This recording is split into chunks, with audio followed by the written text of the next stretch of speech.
So in Windows, most people are used to pressing Control C to copy content and Control V to paste it. But did you know that you could press Windows key V? So here's how it works. I'm going to go copy some text. Control C. Then I'm going to go paste it somewhere. So you see it appears right here, very clear. Now I'm going to press Control Z to go back and then press Windows key V. And you'll see this comes up for the first time. Let's get started. Turn on Clipboard History to copy and view multiple items. So I'm going to press Turn On. Now what this means is that my clipboard will now start tracking the history of what I've copied. So right now I only have one item, but I can go back to, let's say, this page here, copy the next line. I pressed it twice there, but I copied it. And then I can go to another tab, let's say this tab right here. I can copy this. Let's just do a few things here. I can also copy this image, Control C. And now let's go back here. So now we can press Windows key V. Here we can see the various things that I've copied. However, there's one element missing, which is the fact that I copied a photo. The photo's not there, so that tells you that the files that you copy are not being remembered here. But the content definitely is. And how this works is if you click on any one of them, so I'll left click the second one here, it actually just injects the content right there. So it actually remembers things I copied in the past. That can be really convenient. But another takeaway, let's do Control Z here.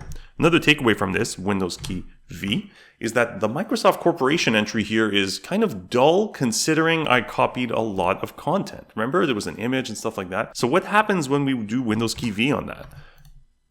Oh, the content comes with it. That means that the preview that we're seeing, Control Z again, Windows key V. So the preview that we're seeing is just showing text. So what if we want to have just the text, right? So to achieve that, we can press the three dots, and this icon here says paste this text. So we just do that.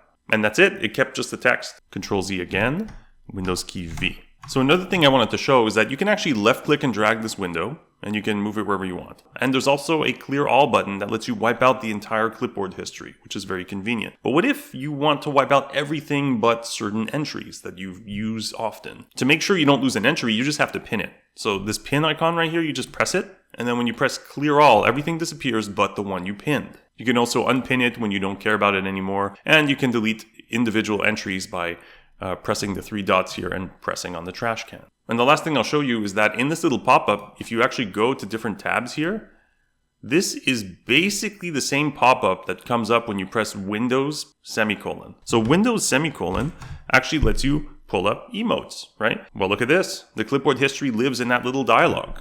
It's just over here. Personally, I don't use this feature, but I know a lot of people that love it. The reason I don't use it, by the way, is because I don't like the idea that my clipboard history is saved, because sometimes as I'm working, I'll copy something that's sensitive, and I don't want to have to manually go back and delete that entry. I would rather just live with the fact that I have one clipboard, and I can override it easily by just selecting something and pressing Control C.